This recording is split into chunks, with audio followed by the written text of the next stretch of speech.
오늘 신명기 5장 1절은 말씀은 십계명에 대한 말씀입니다. 그런데 이 십계명을 주시는 주체가 누구냐? 언약의 당사자는 바로 하나님이다 라고 말씀하시고, 또 다른 언약의 당사자는 우리입니다. 그런데 2절에 보니까 우리 하나님 여호와께서 호렙산에서 우리와 언약을 세우셨다 이렇게 말씀합니다. 그런데 좀 특이한 말씀이 있습니다. 우리와 언약을 맺으셨다라고 말씀합니다. 그러니까 우리 하나님 여호와께서 호렙산에서 우리의 조상들과 언약을 맺으셨다라고 말씀하지 않으시고 우리와 언약을 맺으셨다는 겁니다. 지금 모세가 지금 말하고 있는 이 당시는 이제 가나안 땅으로 들어가기 직전이죠. 그런데 이제 조상들이 분명히 이제 애굽에서 탈출을 해가지고 호렙산에서 하나님의 산에서 호렙산 밑에서 이제 이스라엘 백성들은 기다리고 모세가 올라가서 하나님께서 친히 쓰시는 십계명을 받아서 내려온 거죠. 그런데 우리의 조상들과 언약을 맺으셨다라고 하지 않고 우리와 맺으셨다라고 합니다. 이것이 굉장히 특이합니다. 우리와 약속을 하셨다. 그러니까 우리가 3.1절의 독립선언서를 하나님 우리가 선포했다. 뭐 이런 말과 비슷한 거죠. 분명히 아주 오래된 우리의 조상들의 역사인데 우리가 있다는 겁니다. 하나님이 우리와 언약을 맺으셨다는 것입니다. 왜 이런 표현을 하느냐? 이것은 바로 시대가 변하고 하나님의 말씀이 쓰여진 지 오랜 역사를 가지고 있지만 이 말씀, 하나님과 지금 말씀을 읽는 당사자, 우리, 더 자세하게 이야기하면 나와 하나님과의 언약 관계이고 이 말씀을 내가 읽을 때에 직접적으로 나에게 생명력 있게 살아나는 말씀이라는 겁니다. 그러니까 우리가 말씀을 읽고 들을 때에 또 교회에서 열심히 예배를 드릴 때에 하나님의 말씀은 어떤 목사를 통해서 들려지지만 하나님의 말씀은 나와 직접적으로 관계가 있는 것입니다. 누가 내가 기도해가지고 내가 병이 나았다. 우리가 그런 얘기 듣고 예수 믿는 게 아니거든요. 누가 축복을 많이 주셔가지고 복을 많이 받아서 돈을 많이 벌었다. 그거 듣고 물론 처음에는 이제 호기심에 이렇게 믿게 되지만 언약의 당사자는 하나님과 나입니다. 그러니까 말씀이 기록된 지는 오래됐죠. 40여 명의 저자에 의해서 성경이 기록되었죠. 그러면은 그 저자와 그 사람과 하나님과의 관계일 것 같은데 오늘은 우리와 언약을 맺으셨다라고 하는 겁니다. 더 구체적인 것은 나와 언약을 맺으신 겁니다. 내가 호렙산에서 하나님의 언약을 받은 겁니다. 무슨 말이냐? 내가 하나님께서 직접 쓰시는 십계명을 내가 받았다는 것입니다. 여러분, 그래서 내가 이 말씀을 읽을 때 생명력이 있게 살아나는 것입니다. 내가 하나님의 말씀을 선포할 때, 내가 누군가를 만나서 하나님의 말씀을 전할 때, 예수 그리스도의 십자가의 생명력 있는 복음을 전할 때에 살아나는 것입니다. 이것이 하나님과 나와의 맺은 언약 관계에서 일어나는 놀라운 하나님의 역사인 것입니다. 그래서 어린아이가 하나님의 말씀을 가지고 말씀을 증거해도 역사가 일어나는 것입니다. 이것은 옛날의 역사가 아니라 오늘날 현재를 살아가고 있는 지금 이 순간 오늘 나의 현장에서 일어나는 것입니다. 그래서 믿음으로 선포하는 모든 사람은 하나님의 말씀의 은혜를 경험하게 되는 것입니다. 여러분, 그래서 나와 상관없는 말씀이 아닌 것입니다. 오늘날 살아갈 때에 어떤 특정한 하나님의 말씀을 열심히 전문적으로 공부하고 말씀을 전하는 목사에게만 하나님이 말씀이 임합니까? 아닙니다. 성경은 절대로 그렇게 얘기하지 않습니다. 성경은 너와 하나님과 언약을 맺으셨다 이렇게 말씀합니다. 그래서 하나님의 말씀 앞에 하나님 앞에 서서 하나님 앞에 죄의 용서함을 받고 하나님의 사역을, 하나님의 일을 하는 모든 사람에게는 하나님의 말씀이 주어진 것입니다. 예수님의 사역을 공생애를 사시고 이제 예수님께서 하늘나라로 떠나시면서 제자들에게 그 사역을 위임하셨죠. 맡기셨죠. 위임이라는 것은 이제 준 것입니다. 청지기적 사명을 맡기신 것입니다. 제자들이 나가서 하나님의 말씀을 전할 때 병자들이 고침을 받았죠. 하나님의 복음을 전할 때, 예수님께서 가르쳐 주신 그 복음을 전할 때 역사가 일어났죠. 5,000명씩 회개를 했죠. 세계가 지금 다 복음화 되어버렸죠. 아프리카와 소아시아와 유럽과 미국과 전 세계적으로 복음이 계속해서 증거되어지고 있고, 지금도 우리가 알지도 못한, 이름도 처음 듣도 보도 못한 그런 나라에도 복음이 선교사들에 의해서 계속 전해지고 있는 것입니다. 그것은 왜 그러냐? 하나님께서 그 한 사람과 하나님과의 언약 관계이기 때문인 것입니다. 그래서 하나님의 오늘 이 말씀, 오늘 3절에 우리의 조상들과 세우신 언약이 아니다. 오늘 여기 살아있는 우리, 곧 우리와 세우시는 것이다 라고 선포하시는 것입니다. 하나님의 말씀을 들고 하나님의 뜻대로 살아가려고 하는 오늘 이 현장에서 하나님의 역사가 일어나는 것입니다. 우리의 후손들도 마찬가지입니다. 우리의 후손들도 내 어머니가 섬겼던, 내 어머니가 읽었던 말씀, 우리 어머니가 그렇게 열심히 신앙이 좋았지, 날마다 나를 위해서 기도했지. 가끔 보면 이런 자녀들이 있잖아요. 우리 어머니가 그렇게 새벽마다 나를 위해서 그렇게 기도했어. 나는 지금은 열심히 못하지만. 그러나 그렇지 않습니다. 하나님의 말씀은 항상 생명력 있게 살아나는 것입니다. 모든 하나님을 존중하고 하나님을 열심히 믿는 사람에게 생명력 있게 살아나서 역사가 일어나는 것입니다. 자, 그래서 우리가 때로는 예수님을 이렇게 열심히 믿습니다. 교회에 와서 하나님의 말씀을 배우는데, 우리가 무슨 우리의 삼국 시대의 역사나 고려 시대의 역사나 고구려 시대의 역사나 우리 그 역사도 잘 모르는데 이렇게 이스라엘 역사를 공부를 해야 되나, 이런 생각이 들 때가 있습니다. 그런데 그렇지 않습니다. 왜 그러냐면 하나님께서 특별하게 선택하신 백성이 이스라엘 백성이고, 그 백성을 통해서 하나님께서 복음의 확장을 주셨기 때문에 우리가 이스라엘의 역사를 배워야 하고, 이 역사는 곧 우리 조상의 역사가 되는 것입니다. 그래서 이렇게 일맥상통하는 것입니다. 그냥 이스라엘의 역사는 이스라엘 역사고 우리의 역사는 우리의 역사가 아닙니다. 우리의 조상이 이렇게 올라가 보면 우리의 선조들이 아담이 되기 때문에 다 연결되어 있는 것입니다. 그래서 이스라엘의 역사를 배우는 거죠. 성경에 수많은 인물이 나오지만 우리나라 사람이 없잖아요. 우리나라 사람이 없지만 우리가 있는 것은 이것이 하나님의 말씀이기 때문인 것이죠. 여러분, 그래서 말씀을 들으면 하나님의 놀라운 생명력 있는 역사가 일어나는 것입니다. 4절에 보니까 여호와께서 산 위 불 가운데서 너희와 대면하여 말씀하셨다. 이 불이 일어나니까 이스라엘 백성이 호렙산 밑에서 산 위를 보니까 불이 보입니다.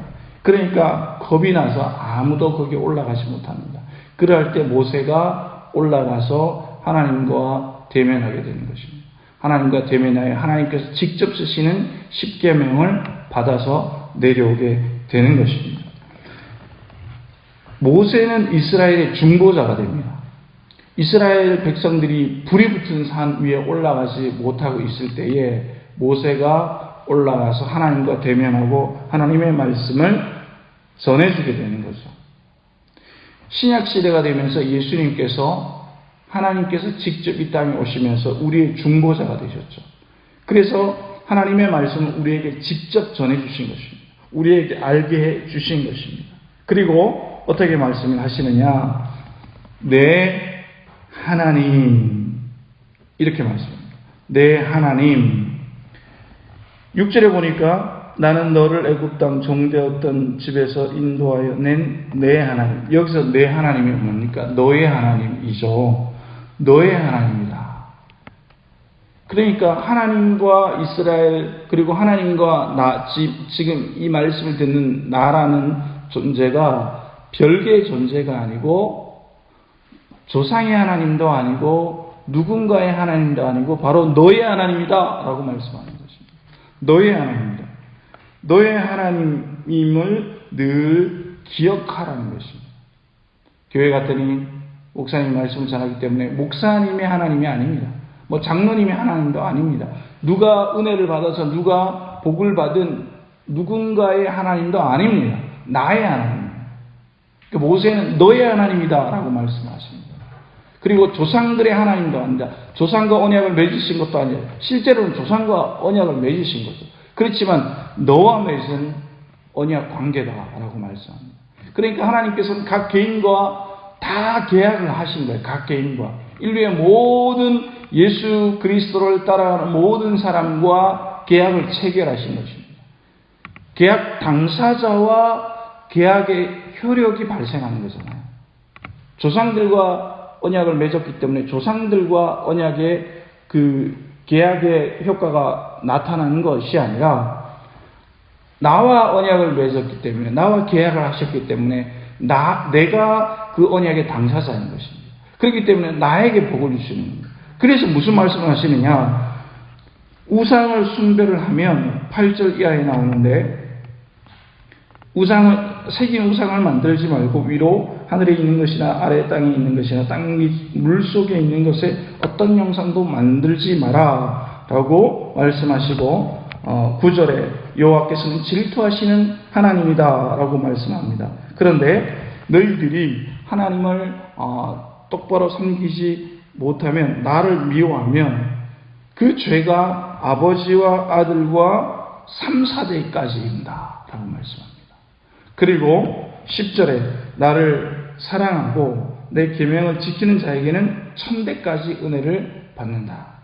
하나님의 저주가 만약에 1000대까지 간다면 그 가문은 완전히 막 쫄딱 망하는 거죠. 그러나 하나님께서 감사하게도 저주를 퍼부으실 때도 3대까지만, 3, 4대까지만 딱 제약을 하셨습니다. 딱 거기까지만. 그러나 복의 복을 받는 것은 1000대까지입니다. 그래서 여러분 정말 중요한 것은 내가 이제 우리 장로님, 우리 권사님들이 이제 가정에 이제 큰 어른이 되셨잖아요. 그래서 우리의 가문이 1000대까지 복을 받아야 되는 것입니다.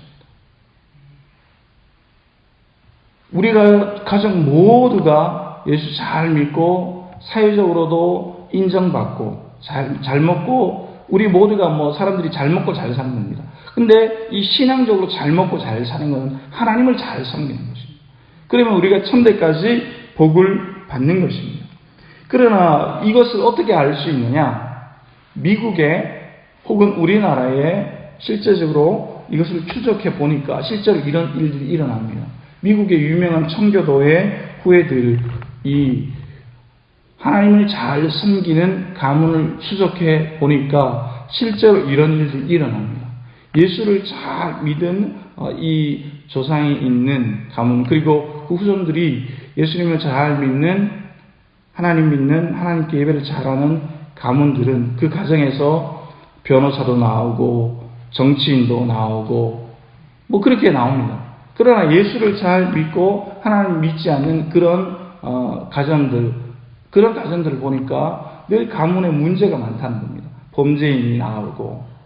그래가지고 예수를 잘 믿는 것이 역사적으로 증명이 되는 것입니다. 여러분, 우리나라가 지금 세계 강국이 되어 있잖아요. 이제 세계 강국이다 그런 말을 하잖아요. 그것은 우리가 잘해서 절대 그렇지 않습니다.